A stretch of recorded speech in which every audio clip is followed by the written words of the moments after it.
Howdy everyone, I'm back again with an update on my KinHank retro gaming console. If you remember from the last video, I had a few problems with it. Mainly the arcade emulator kept crashing and I couldn't play any of the arcade games. A few other glitches. I did reach out to support. They were super responsive. They responded so quickly via messaging through Facebook. And they agreed to get me a new SD card right away. So they did send me one, and did that fix everything? No. It was the same SD card, same problems. I think it's just the image they use for everything. However, I did figure out how to fix the arcade issues I was having. Plus, another person in the comments wanted to see some of the later systems, so we will check that out. But for now, let me show you how I fixed some of the arcade emulator crashes I was dealing with.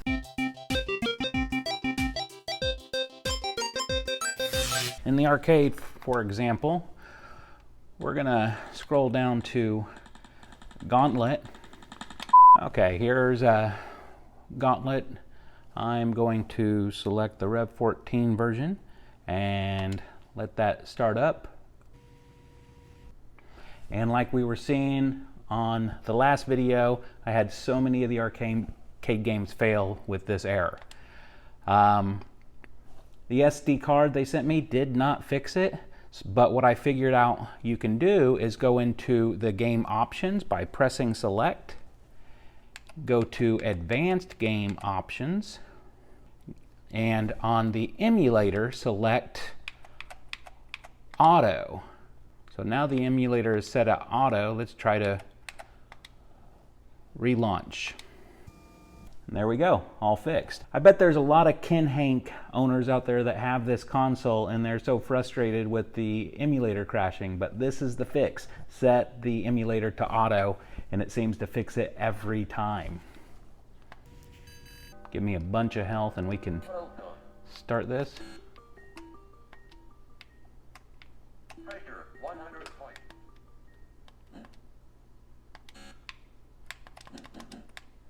So you can see, game works great.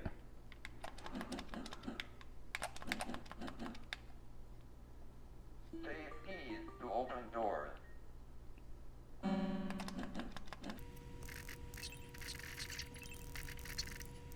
Oh, I pushed something accidentally. Oh. There we go. Wait. Let's go to egg level 8. Anyway, I'm sure you don't want to see this whole gameplay here. I was just having fun for a second. Let's back out. You back out by double clicking start and select. Put you back to the menu system. Now I had a comment on the last video from one of the viewers that asked to see one of the more recent games or one of the more recent consoles such as the GameCube, PS2, or Dreamcast. Unfortunately, there is not a GameCube or PS2 emulator on this particular system. However, there is Dreamcast, so let's go ahead and check that out. If I didn't start this game over again. So let's go ahead, make our way to Dreamcast. See how the emulator runs on this. I'm just going to go ahead and start with the first one, Crazy Taxi. That shows should show some smooth animation and see if the processing power on this unit can handle that.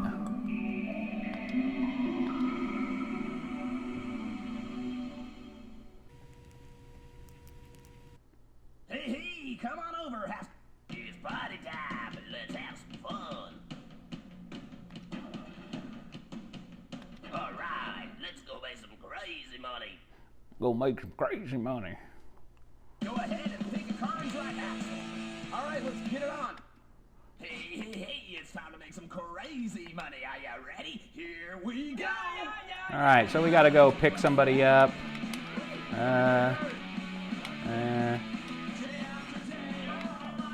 There's somebody that wants to be picked up.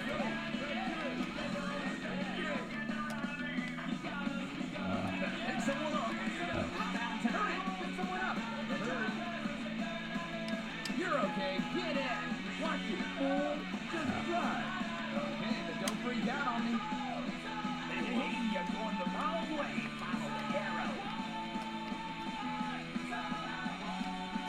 So yeah, the point of this game is to pick up people, get them to their destination with minimal conflict, and the better you do it, the more money they give you.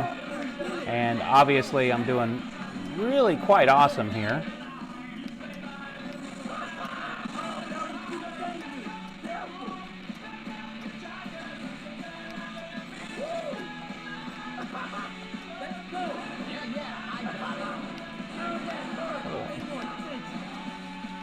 So it seems to handle the processing pretty well from the Dreamcast. I'm not seeing any lag or anything. Ah, I meant to jump that ramp. Oh, I did it. Come on, stop.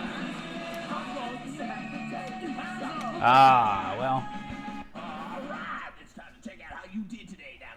That's how I did, real bad. Well, that's really about it. Just a quick update to let you know 3 things basically. Support for the system was actually very impressive. They were super responsive. I figured out how to fix the arcade crashing issue, and newer systems such as the Dreamcast on this, I guess that's about as new as you get on this, it runs without a problem on this particular console. So I'm going to go back and say, was it worth the $85 I spent on this? Yeah, it is. I still prefer my arcade 1-ups or my minis because those were specifically made to play the games that are on there. So the interface is better, it's easier to figure out the buttons, and the arcade 1-ups are specifically made to handle that game. For example, I tried Spy Hunter on this system, and it was a nightmare because when you load something up, you have to figure out what buttons do what. So I had to figure out what was the gas pedal on Spy Hunter.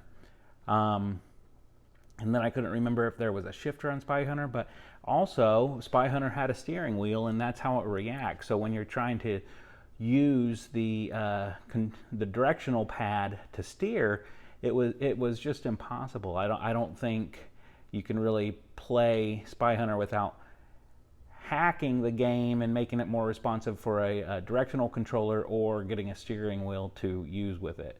So that's just one of the gripes there. But, you know, if you're up one night and you think, you know what, I sure would like to play Shinobi 3 right now, you can jump on this system and do that. So that was it. Just a quick update on the, what the hell is this called? The KinHank retro gaming console. So that's it. We'll catch you next time. If you want to like, subscribe, and do those kind of things, please feel free to do so. If not, that's cool. Catch you next time. Bye.